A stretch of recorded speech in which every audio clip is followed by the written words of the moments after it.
upload this video, but because I was experiencing some technical difficulties, I was trying to sort those out.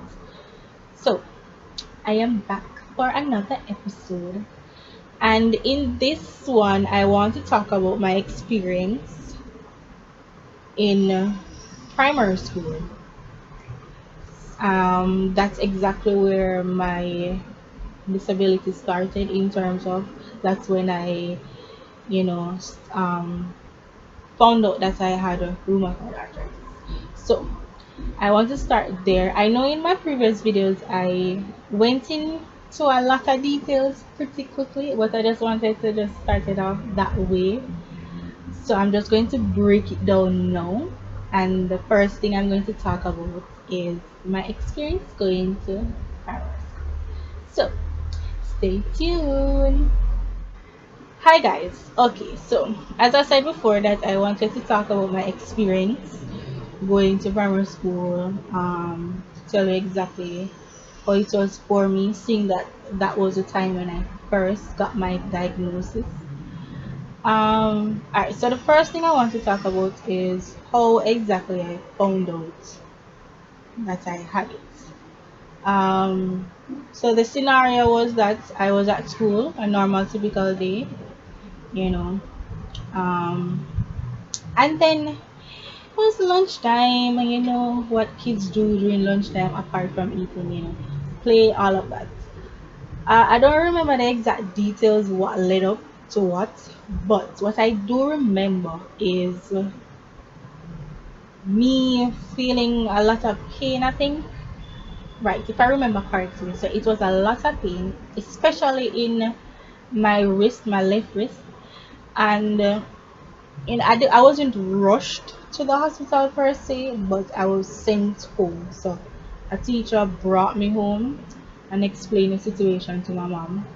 I don't remember exactly the details that she said, but she told her, whatever it is that she told her.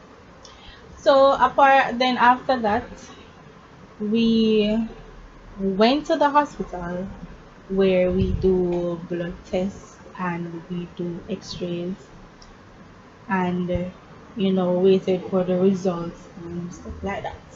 So after the results came back, it was concluded that I have juvenile rheumatoid arthritis. So the reason why it sounds as if I'm saying something different from what I said is because when you're a young age, from like between babies and teenager, or somewhere between that timeline, they don't classify it as rheumatoid. They call it juvenile to distinguish your age range and stuff like that.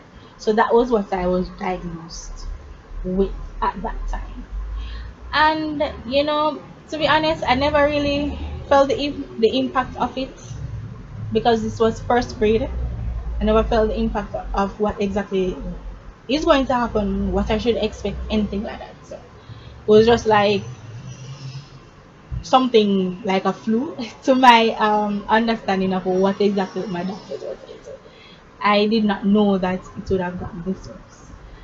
Then, as the years progressed and I reached second grade into third grade, it got worse.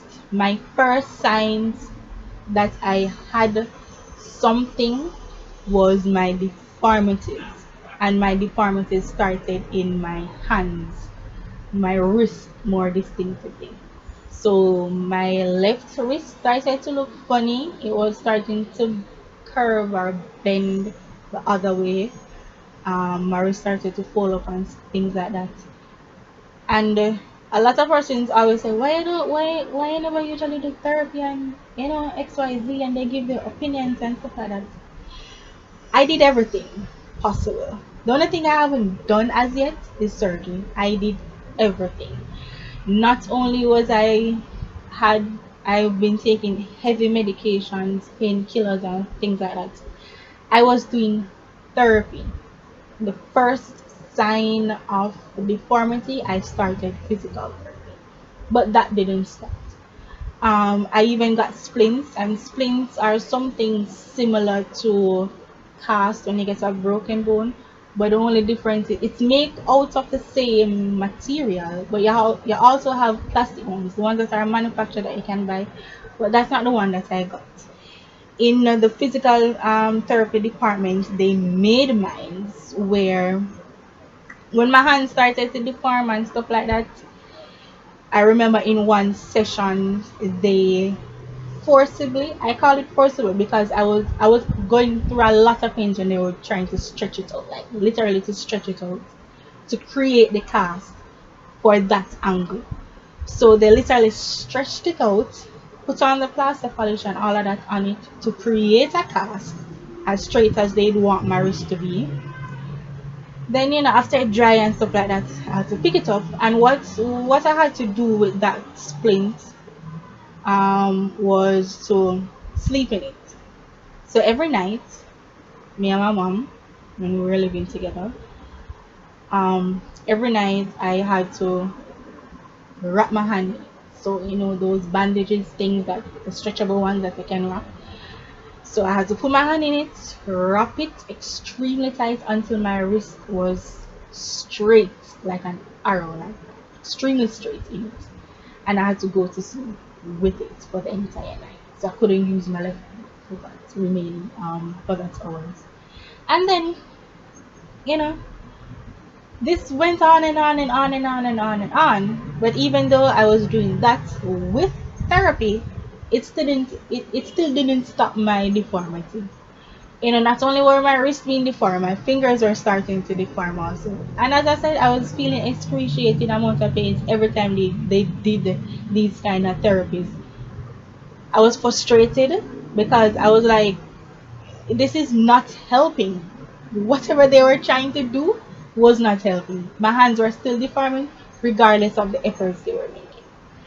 But anyways, I had to do it because my doctor recommended it to try to stop it, but it didn't. Then over time it got worse. My right hand started to do the same thing.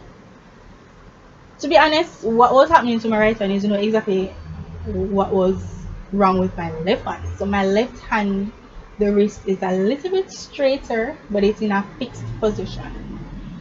And then my right hand is pretty much like at a, not really sure, 85 or 45 degrees. I don't remember because the last time they measured it was probably in when I was in primary school, and they haven't measured my wrist in a while. So I don't remember the exact measurement it is no, but my right hand is pretty much deformed. It is extremely visible. So that basically what happened. Then throughout the course of primary school, I had to stop doing a lot of physical activities. And physical activities for primary school children were like physical education or sports day, or just typically played after school or during lunchtime. I literally was told not to do any of those anymore by my teachers because my illness, it got worse. It progressed fast, I would assumed, because I was unable to stand. I think I know I mentioned that before in my previous video about me standing for long hours. So that's where it started off from. I was unable to stand for a long period of time. I couldn't do a lot of things, so I had to stop doing partaking in sports day, and that was something that I was really good at in terms of track and field because I always participate in that, especially for like my colored house and stuff like that.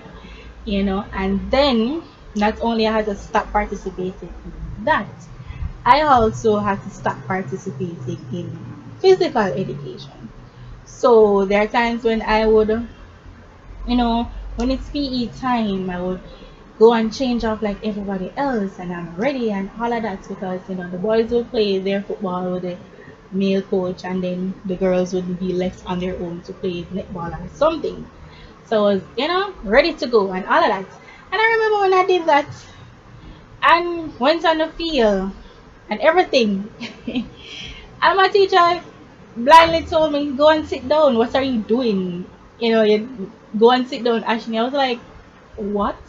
Yeah, this was something I was looking forward to doing, but I was told not to participate in things like that anymore.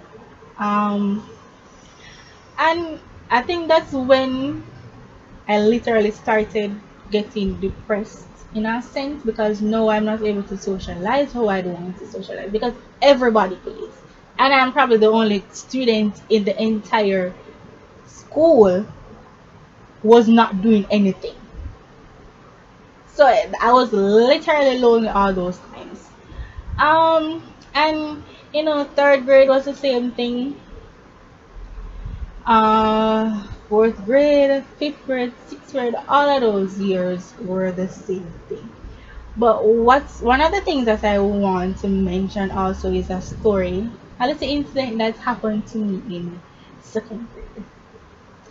So I remembered when it's lunchtime and everybody eat their lunch or whatever, and you know the school field is full of children, and who's not playing ring games or football or something. I've always considered myself to be of a tomboy kind of thing because growing up I was mostly doing what the boys were doing. If it's not playing football or something, but I was doing it. I still played with dolls and stuff like that, but I was also doing that as well. Anyways, I went outside, was playing and everything, and I remember I was there playing with everybody, and I think I blacked out like for a couple seconds I blacked out, and when I came back to, I saw everybody running towards me. So I was a bit confused as to why persons were running towards me because I didn't know what happened. And when they got to me, they were like, Ashmi, are you alright? Asked me a bunch of questions, and I still didn't know what they were talking about if I was okay because I felt alright. But then I felt a burning sensation on my knee, my left knee. So like, what's going on here? So, I looked down and I realized that I rubbed my knee off, like totally off. And alright, the thing about my primary school, which is St. Aloysius Primary, of course, best primary school in downtown Kingston, if I say so myself. The thing about my primary school is a one of those old infrastructure kind of school, those Catholic schools. I think it was nuns that were teaching there before we started, before government or so take it over in a sense. And it was also an all boys school, if I remember my history properly. So those red bricks and those old time kind of buildings. That's exactly how my school was built up. Otherwise, from when they started to include the modern day technology building like concrete and stuff like that. So if you go down to my school right now, on Duke Street, you would still visible see evidence of those old bricks. And my school was extremely high. And when I mean high, I mean like when you're outside on the road and you're looking towards school, you have to look up to see the actual school compound, which means you have to like walk a flight of stairs to get in on the school compound. And the school compound was covered in asphalt. Those that thing that they use on the roadways. So you know how that is when rain fall, and rain just finished falling and I was outside. So back to the story now. Yeah, so that was what happened, and I was like, what the hell? And I could literally see my flesh, people. That was how bad it was. It was the first time in my life I've ever gotten a wound that bad. And it was so bad that blood started to spray all over the place, and I started to cry because then I started to feel the pain and I could barely stand, and some of my classmates and my schoolmates lift me up and they brought me to the guidance counselor's office. and they explained to her what exactly happened. And they were there for a couple seconds, but now lunchtime is over, back to class, so they had to leave. So I was in there for a good 30 minutes or so, and she patched me up on everything. And I was there, and she asked if I'm ready to go to class, and I said, yes. So I made my way to class, but I had to limp all the way because I was still feeling a lot of pain. No, that was like the first time I've ever experienced that kind of wound from doing something like that. So no, alright. So after that, that was when I was literally put on strict physical activity, any at all going to school. My teachers literally kept me inside, especially during lunch periods. So I had to eat my lunch inside, do all of that inside. I didn't take part in, not even, when the entire class is under punishment. So even if you didn't do anything, you're going to get the punishment same way. I didn't even get that, because my teachers literally started to treat me fragile. Like from my first grade all the way to sixth grade, all my teachers did that. And I think it was during that time as well. Again, that's when I started to even feel way more lonely than I had started to feel. Because now I literally cannot do anything without knowing that I'm going to get hurt by it. And I remembered in fourth grade, my teacher, Mrs. Kaun, that's one of my favorite teachers in fourth.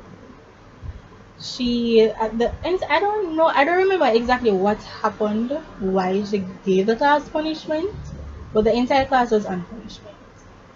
And I was taking part in the punishment, but the thing was she was in the class. She was in the class, and it was a case where everybody had to stand up with their hands on their heads or something like that. And I was doing that. But the thing with that classroom was that the chalkboard was at the front of the class. So the entrance to the classroom, the only door we had was at the back. So everybody back was turned to the door. And I was at the front of the class. That's where my seat was. And then she apparently she came in and just slapped me. And I spun around and she's like, Ashley, what are you doing? Sit down. You're not supposed to be taking part in punishment. And I'm like, oh my god. And that was one of the reasons as well where a lot of persons they didn't really communicate with me in primary school. Not much students did because a lot of persons thought I was the favorite or something, but that was not necessarily the case. I mean, I was never a rude student. Children will be children, unknowingly do things that they'll get punished for because they didn't know it was wrong. So that was mostly the case where I'll probably get punished, but it's not like severe punishment. But with other things, I did not take part in them. None of my teachers let me do that, and a lot of times students never really talk to me because of that. Because I know a lot of times they thought that I was being favoritized or stuff like that, and a lot of persons didn't really understand that I was really going. I probably never looked sick on the outside in a sense, where my sickness wasn't like that kind of illness where you can visibly see that something was wrong with me. But they knew and I knew, so I knew why they'd say certain things towards me. I said, don't do this, don't do that. So I had to stay inside of the class whenever other students are outside, even doing punishments where they'll pick up rubbish and things like that. So I literally did not partake in a lot of things. And that's one of the reasons as well why I ended up becoming extremely reserved in primary school, which later on led to my high school years, college years, and even now, you know. And there are times when I'd have to miss out on school because I'd have to be at the hospital because I get admitted because of the pains and things like that. And most of my teachers from first grade were females, so they were pretty much like mother figures to me. So they'll come over the house, that they call me, they come to the hospital to check up on me, and sometimes they'll even bring the students to come see me at the hospital. And that's pretty much how my primary school was like. That's pretty much how it went for me. But I there's one incident that happened that really caused me to realize that this was really going to get worse than it already is, where I'm literally going to stop walking now. One of these days, which I really didn't know when, was when I was going to school. So left my house, get up in the morning, get ready for school, left house, was at the bus stop, took a cab to town, got off, on my way to school. When I got out of the cab, I kind of felt off in a sense, where how I felt wasn't how I felt when I was leaving the house. So I was like, hmm. So by the time I reached the park, because there's a park in the middle, the center of downtown Kingston, where, you know, and I was on my way through it, walking, and I started to feel a lot of pain. And I was wondering what the hell was wrong. Then by the time I reached in the middle of the park now, I started to realize that I was experiencing a lot of pain. I couldn't walk, I couldn't go any further. My limbs literally felt like they were seizing together and things like that. And then, I had to stop. I sat down, and a lot of persons were walking past and looking at me and things like that. And I started to cry because I was feeling tremendous amount of pain. And within like 5-10 minutes, because it was getting late, because I knew that school bell already rang already, so I knew I was late, and I was crying, I was crying, I was crying. And then I remember I heard a voice. So I turned around and looked up, and I realized that it's one of my teachers, one of the fourth grade teachers. She was coming towards me, she asked me what was wrong with me and stuff like that.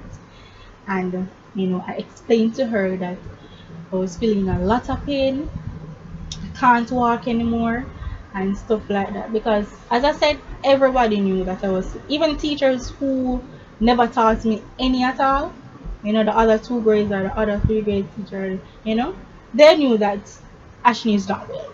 Because I was probably like the only student in the entire school that was had some form of illness that like that, you know. And she's like, all right. And the teacher literally put me on her back in the middle of the park and walk with me all the way to school. So school wasn't like a short distance away. It was a good amount of steps away. And I knew that I wasn't a light person because I was never a skinny person growing up. I probably lost a tremendous amount of weight by the time I was like 13 there about there. I wasn't like fat anymore. But during that time I knew I was probably had a good amount of weight. And she was short. I can't make it even worse. So like, oh my god. But she put me on her back anyways, and she walked with me to school, and she explained to my teachers what exactly was happening. And that kind of reoccurrence happened all the time. 5th grade, it happened to me in 5th grade, and that was one of the reasons why I ended up repeating 6th grade, because it happened to me where I couldn't walk for months, as I had explained in my previous video, where I couldn't go to school and stuff like that. I had to miss out on GSAT. I had to repeat and then do GSAT the other year, but I ended up stop walking again. So all of those things happened to me in primary school, and that was pretty much the beginning of a lot of things. And it I I knew that I wouldn't have been able to make it through primary school without the support of my teachers and my principal, because they were really there for me in a lot of ways that a lot of persons, family members, my own father and things like that weren't there. They literally took up a lot of responsibility for me. There are a lot of times when I go to school and don't have any lunch money and anything like that, and I can guarantee you, if I don't have any, I'm getting lunch regardless. Whatever the needs are, I'm getting it. If I'm at the hospital and I can't pay for something or something, my teachers or my principal will come through. And you know, I I've lost contact with a lot of them, but trust me, without my teachers in primary school, I would probably be lost in during those few years. Okay, guys, so that's it for my rambling of my experience in primary school. I hope you like this. I know it's not your typical, the normal videos that you would see. As I said, I'm doing this my own way.